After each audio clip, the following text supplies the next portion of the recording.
వచ్చిన ఆడపడుచులందరికీ, అక్క చెల్లెలందరికీ, ప్రతి ఒక్కరికి, తల్లులందరికీ నా హృదయపూర్వక నమస్కారాలు. మీరు అలా అలిస్తే నా పారిపోవాలని వేస్తుంది భయంతో.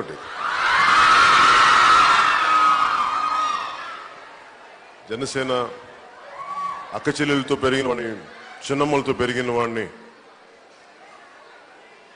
జనసేన ముఖ్యంగా మొన్న మీరు చూసే ఉంటారు, నేను కమిటీస్ వేసినప్పుడు ఎందుకు మొదటి స్థానం ఆడపడుచులకి, అక్క చెల్లెలకి ఎందుకు ఇచ్చానంటే, అందరూ మాట్లాడతారు ఆడవాళ్ళు రాజకీయాల్లో ఉండాలి, స్త్రీలు రాజకీయాల్లో ఉండాలని.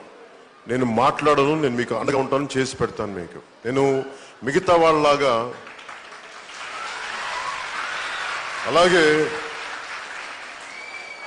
ఒక ఆడబిడ్డ కష్టం ఇంకో ఆడబిడ్డకి అర్థమవుద్ది, ఇంకో ఆడబిడ్డ చేసే తప్పులు కూడా ఇంకో ఆడపడుచులకి అర్థమవుతాయి. అందుకని రాజకీయాల్లో ప్రముఖమైన స్థానం,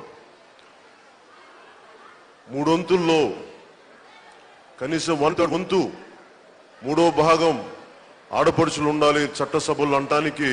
నేను చట్టసభల్లో లేను, ప్రభుత్వంలో లేను, కానీ నా చేతిలో ఉన్నది పార్టీ